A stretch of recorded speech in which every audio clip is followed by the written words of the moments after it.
Hey everybody, Happy New Year. Welcome to 2026. I'm delighted to be kicking off the year with our January podcast person who is Bianca Spears. Any of you who've been following these podcasts for the last year, I think we started them in January last year. I hope you have been following them. We've had some fascinating people.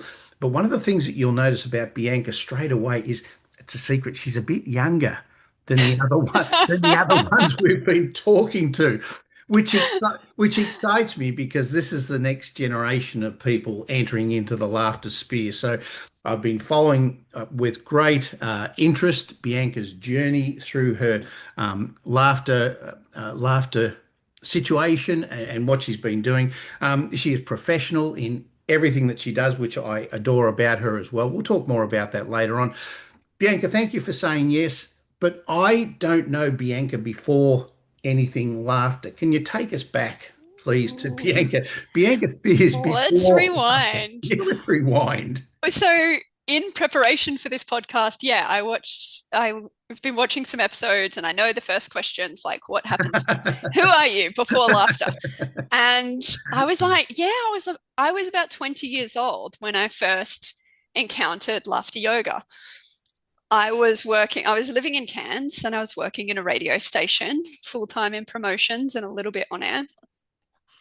And there was a lady who came to town to run a laughter yoga training, teacher training. And she ran a session for us at work. And I was 20, I was fresh into the full time workforce. I thought adult life is pretty hard going. Everyone's very serious. And, we were riding our laughter motorbikes around, and I was like, this is the best thing ever. Like, this is what adults need. Oh, And I signed up straight away to wow. do the training because I just saw the need in the workplace, in the corporate space, in the adult life to have that play and fun. I was only 20. I still had it in me. I was still young and adventurous, but I could see that it was a great thing for the world. I didn't end up training with that lady. I got horribly sick with dengue fever and couldn't go to that training. I kept it on my list. So that was probably 2009. If we fast forward then to 2015, I've been traveling around the world. My life in my 20s was basically work a job, save your money, go and quit the job, go travel, come back to Australia, find another job. So that was my life. So I was living pretty well in alignment with my dreams and the things that I wanted to do and the places I wanted to see in the world. In 2013, I did a workshop that made me wonder, what else do I want from my life? I was living in Melbourne at this time, working in corporate again, full-time Mhm. sales role, and I still hadn't done the laughter yoga training. It was still up my sleeve. And I realized, like, am I really following my heart? Like, yes, I'm going traveling, I'm doing these things that I wanted, but what else? Like, what else do I want from my life? Like, what do I really, really want to do? What would I really be passionate about? So I decided at that time I was seeing my still partner now, and I was going to move to Sydney to be with him, see what happened in our relationship. And I decided, okay, I'm leaving corporate and I'm going to follow my heart's desires and I'm going to live from my passions, whatever that means. I didn't really know what I was going to do exactly. The So, laughter yoga training. time out. You're Mhm. overwhelming me already. So, Okay. this Sorry. this was at a very young age, yes, Yeah. that you Yeah. had this epiphany. A lot Hmm. of people don't have it until their 40s or their 50s. They go, "Oh my goodness, what is my passion, etc." Hmm. Was there something that happened that we could or should know about? So I went to a workshop and it was about using your intuition, your heart's desires versus your ego's desires or your limited self or whatever we want to call that. Yep.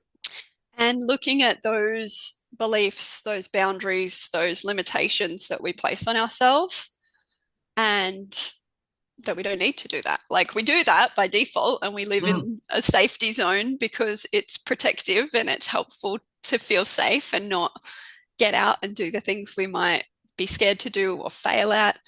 Yep. So that workshop really changed almost everything about the trajectory of my life, really. Sure. Uh, I'm late. Well, we'll get to it, but I Yeah. trained in life coaching later, and that was the first personal development workshop I'd done. And it was deeper than a lot of the personal development workshops I have done since because it really went, who are you? Like, who is the true essence of you? And using your intuition rather than your brain that tells Mm. you you need to go to university, you need to get a good job, you need to pay your bills, you need to follow this path that's been carved out for us by society.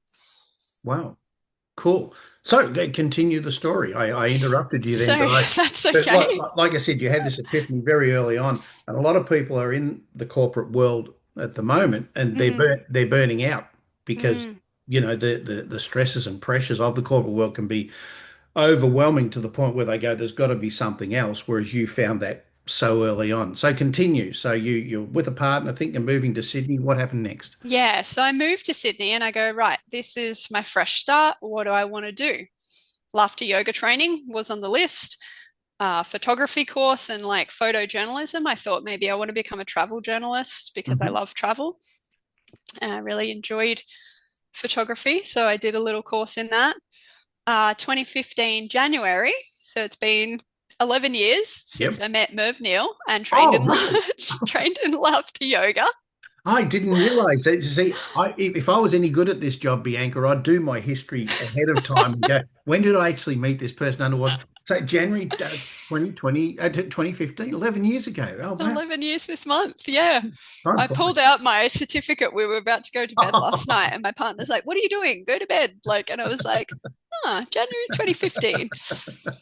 Um, so yeah, that year I trained in laughter yoga. I started a business as well. I did a training that taught me, yeah, again, how do you build a business from your passions? I did a training on that and I started a coaching diploma. 2016 was probably definitely at that point in time the most stressful year of my life, starting that business Because, because I was starting a business for the first time ever oh, in an that'll do it. industry that I was only just training in as a coach. Yeah. So everything was new, everything was a steep learning curve. Financially, it was tough because I wasn't necessarily, making the money that I wanted to make straight off the bat. And I did a bit of a leap of faith at some stage there where I quit the work that I was doing to pursue this business and kind of fell off the cliff, went into a lot of debt, trying to do other courses to help me find my way. And during that time, I tried a lot of different things to manage my stress.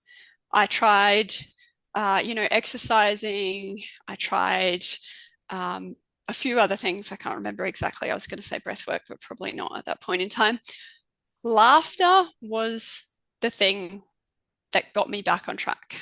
Oh, cool. So I challenged myself to do these. I did these Facebook Lives every morning for I think a week. And I went out and I laughed. It wasn't just me laughing like in a quiet room in my house. I was literally out. I lived in Cronulla in Sydney, which is a very busy beachside suburb. And I would go out to the beach 6:30 in the morning and I would laugh and run a half-hour session looking at the camera. All the strangers walking past going, what is she doing? And I felt amazing. And I saw other people feeling amazing who were following on along each day.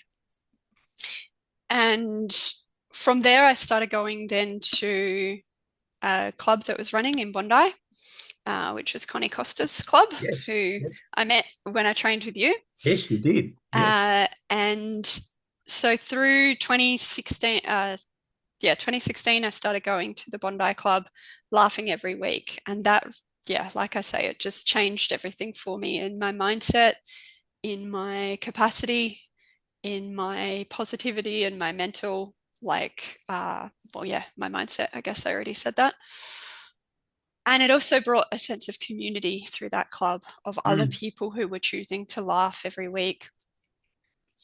2017, I did a training in laughnosis with a guy called Dave Berman, or goes by a Vietnamese name now, Dun San. Yes. And that was a combination of laughter and um, conversational hypnotherapy, like neuro-linguistic programming. That changed the game for me. Because as a coach, I was like, bing, Yeah. can bring laughter into my coaching. We Yes. can rewire our brains Yes. with laughter. And it's such a powerful um, tool to set a really fertile ground, get bypass the conscious critical faculty, which is basically the gates on your brain that go, like, we're not going there. That's not us. That's dangerous. That's scary. We're not going there.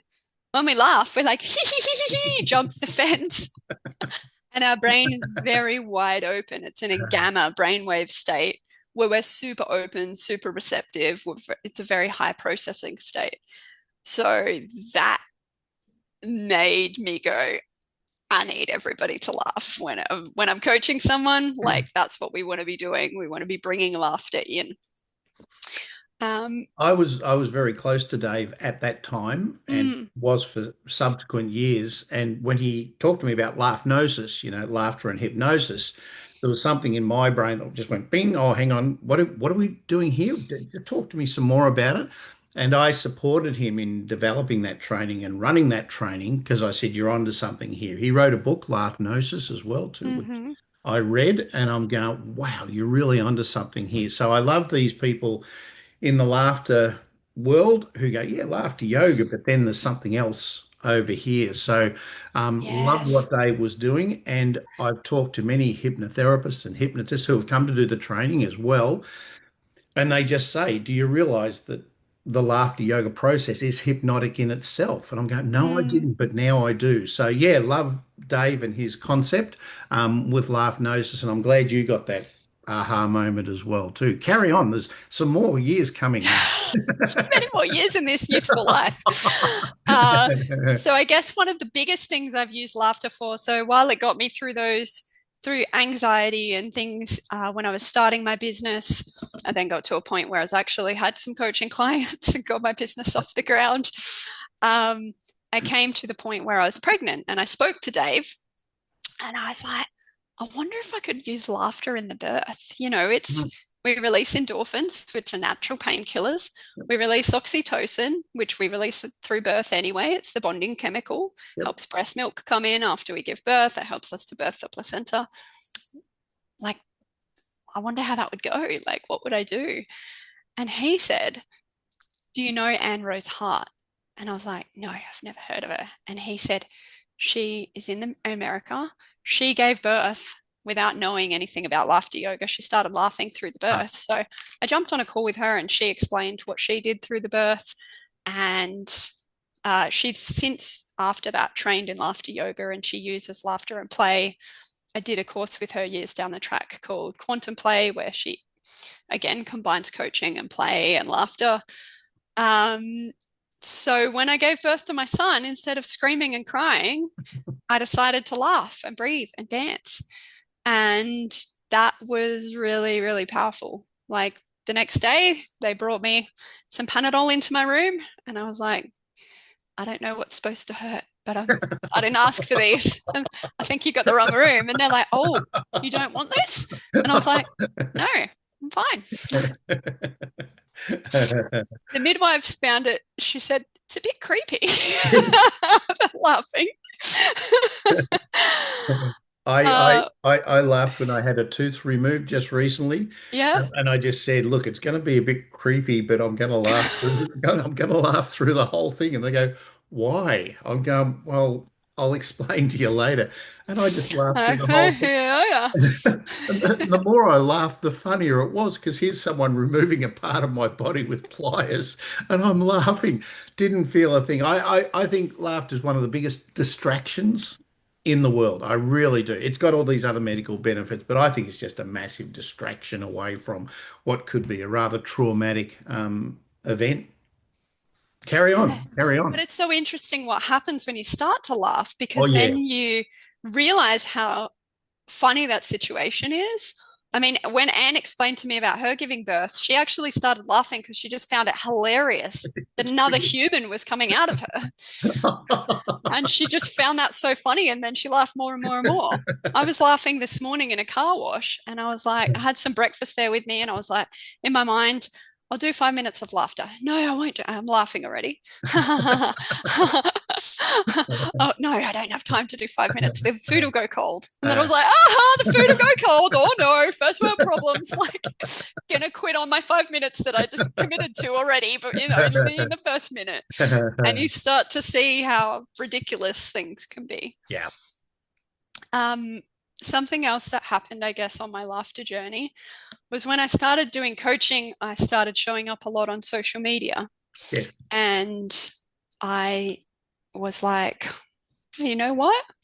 I haven't run a laughter session for a long time. And I think Connie had invited me. She needed to be away and she'd invited me to run a session at the Bondi Club. Yep. I was a bit out of practice. So I did some practice at home.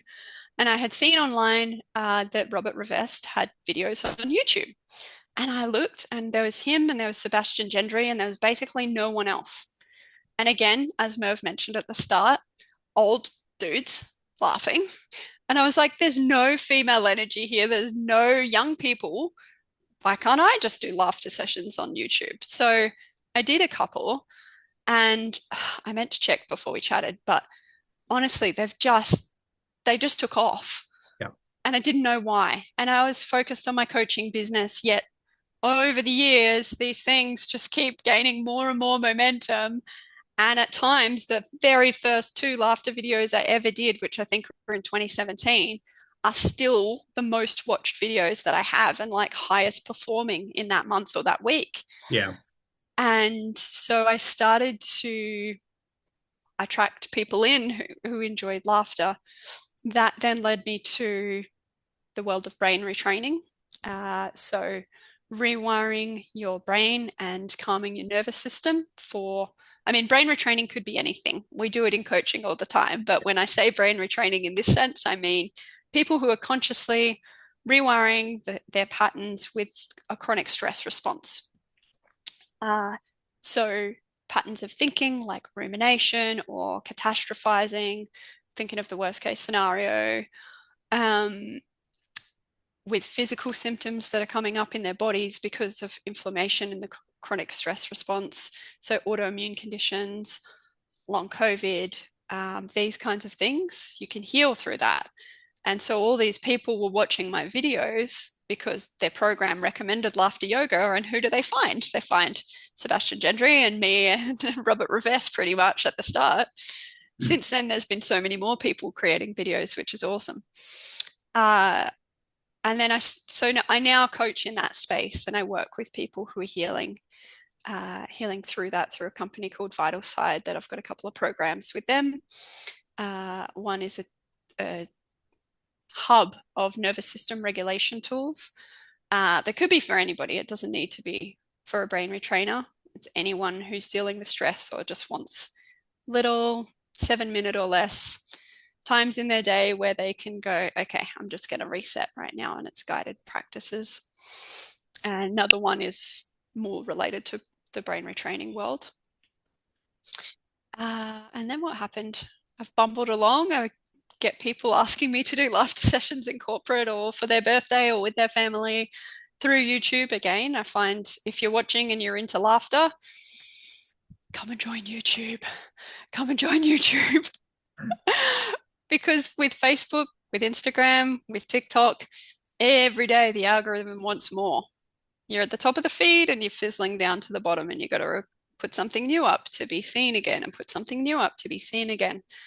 We're on YouTube. As long as your video is relevant to that audience member, it will be shown to them. It doesn't matter if it's a 16-year-old video or if, posted that day. If it's relevant to that person, YouTube will show it to them. And there's a real power in that if you want your work or your business out there with laughter or with anything. It doesn't matter what you're doing. If you have a business, get on YouTube.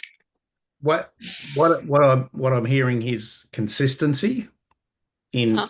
in posting stuff, and A lot of people, like myself, until I really understood the power of social media, would say, "Oh, but Bianca, I don't have time for all that stuff, or I'm not good at that stuff." What's your big hint or tip to those people? Just do something. Again, get on YouTube because you don't have to be consistent. You don't. You really don't. Um, I don't have the stats with me to tell you exactly what those videos are doing today, but I probably haven't I'd say in the last year I might have posted 3 or 4 videos. But Okay. still, I'm at the point where I cleared the threshold to monetize my channel. So I have a couple of ads at the start. If you don't have a premium account, there might be an ad. And I make money through YouTube every month and I don't really do anything.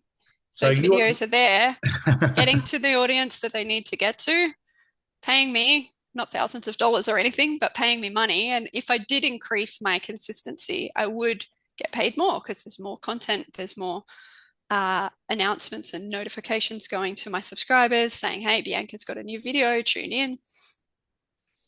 so So, for the people of my generation, you are an influencer and a content creator. Is that correct? oh, I guess so. I guess so. One time I got fan mail, which was really cool. We sent me a little postcard, and these 2 ladies were practicing with my YouTube videos every day through the pandemic. Yeah. And yeah, they sent me one of their husbands made some jewelry and sent that to me, and it was amazing. And what's interesting about that is this is the new world. You can make money through social media creation and the likes. And the interesting thing about it, Bianca, if we're not doing it or someone like yourself isn't doing it, Mhm. someone else will be who doesn't have your knowledge and presentation and professionalism, and they will do more harm than good to us rather than someone like yourself. Move on, move on. This is Well, exciting. yeah, I do want to pause there for a second because you Go right asked, ahead. like, what would I say? I Yes. would say big thing for me at the moment, I do tend towards perfectionism and like wanting to get it all right before I do it, like anything. Yep. And a big thing for me at the moment, and a big theme in the last couple of months, is I see people out there who are influencers or getting out there doing their work, and they just do it. They just get out there, they just create it. Yeah. And I saw something recently where it was just a rough circle drawn with a color on it, and then a more sharp circle colored within the lines. And it said something like, make it first and you can perfect it later, or something like that. Like, this message just keeps coming to me, like, just do the thing, just get Yeah. it out there, just create, just just do it because you want to do it. Don't worry about how many likes it's going to get, what people are going to think. Um, just go.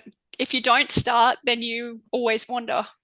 And if I didn't just go, hey, I might just chuck some videos on YouTube, then I wouldn't have that money rolling in every month, or I wouldn't have had half the experiences that I've had through laughter and the connections that I've made, including, yeah, I guess the most recent thing I've been working on is an app called Laughly. And to say I've been working on it, I have the pleasure of showing up and doing the laughter side of it. I don't have to design the app and all the really difficult things that the founders, Fu and Ria, have been through. I believe you're familiar with the app, Merv? I am now, but Yeah, you are now. Oh, you and I can talk later because so we're in the process of creating an app as well with Bolton University in the UK. And once again, if you don't have an app and if you're not on social media, you're just not playing the new game. So yes, yeah, we'll chat about the app later on.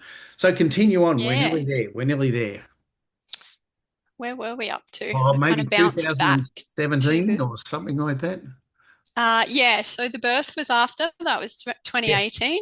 Yes. And so yeah, mostly since then I've been doing private sessions and things for groups or one to one. I guess the Laughly is something that spoke to me. You open the app by smiling at your screen, which I love. Beautiful. Love it. They have something called a laugh lift, which is 1 minute of laughter, and I was like, this is like the laughy. It's 1 minute. You look at your screen, you laugh with yourself. And it's awesome. So Wonderful. that's yeah, that's something that's happening right now. It's Laughly, Laughly. And at the moment, there's a pioneer program as well where uh, literally for less than a year's membership, you can get lifetime access, which is really, really cool. Um, what else do I want to share about laughter? I'm not sure where we're at time wise either. All I can say is time flies when you're having fun. So you've done so much in your short period of time. It's been 11 years. It's been quite a journey. What's the next step, Bianca? If there's one thing that you need to do for 2026, what's it going to be? With regards to laughter, Well, regards to Bianca. for me, getting back to a daily laughter practice is something that I want to do. Yep. I actually have a chronic dry eye condition, and I was listening to your podcast with Sharon yesterday, and she had tears come from laughter. And I know it's something you've mentioned before, it's not news to me. Yeah. But at the moment, I'm on medical eye drops, like medication, have to take it twice a day. Um, and like the at its most severe, like my eyeball was sticking to my eyelid in the night and then literally ripping my cornea when I opened Yeah. my eyes. So I would Yeah. get ulcers on my eyes. It was horrible. Yeah.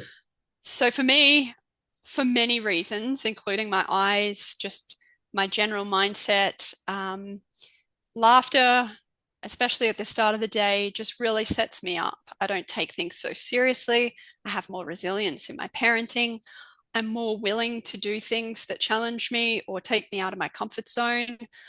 I'm not worried about the little small petty things that we can sometimes worry about or stress about. And it just opens up a whole new world. And uh, yeah, like while I practice laughter from time to time, I need to get back to the daily practice, even if it's just that 1 minute laughy on I my liken shift. it to eating 3 times a day. You know, you might skip a meal, but you still eat daily because it's really important to you. And Yeah. certainly with the Laughy challenge and me doing the daily 1 minute Laughy, Mhm. it's the second of the second, 2022. It just goes to Yes. show, oh, hang on, I actually haven't laughed today. But when I do for 1 minute, I Yeah. just feel fantastic. So that's really, really important. So things seem to be going well for you. I'm really grateful of that. You have an assistant, a 7-year-old assistant who knows everything. Is that right? I do. That's the boy who was born by laughter and dance. Yeah, my son Julian. And it's really beautiful seeing him and his connection to laughter because he's seen me run sessions like through the pandemic, running them on our balcony online and things like that. And recently at his school, I was going to be running a session that got postponed in the end, but he wanted to run it with me. And we'd Oh, play wow. the giggle game, Of course. which is Annie's creation. And he loves to play the giggle game. We've done that when he was in preschool, and now he's finished his first year of school. How wonderful. But yes, he's nearly 7 and he knows everything that there is to know, and he will not be told what to do. I'll give you a hint. I've been through it with my own kids, and now I've got 6 grandkids getting going through it. I'll give you a hint. It doesn't get any easier. I'm sorry to tell you that. Another reason to return to laughter so you Oh, don't drive yourself indeed. mad. Bianca, it's been a delight. I knew it would be. Everybody needs to go onto YouTube, not to do their stuff, but to have a look at Bianca's stuff. If you want to see how to be successful in online, it is the way of the world. The app, Annie Harvey, with her Giggle game, she has created an app for that now. We're creating an app. This is just the new world, and it's great to have the next generation of people the digital natives, I think you're called, who really get this sort of stuff, who will be able to take us into the future. Bianca, thank you so much for your time. I knew it would be a delight. Everyone's going to jump onto YouTube and see how exciting and successful you've been. We wish you all the success, not for this year, but in Thank everything you. that you do. And I will sign off by thanking you for being our January podcast person. Thanks for having me. Thank you. Bye bye.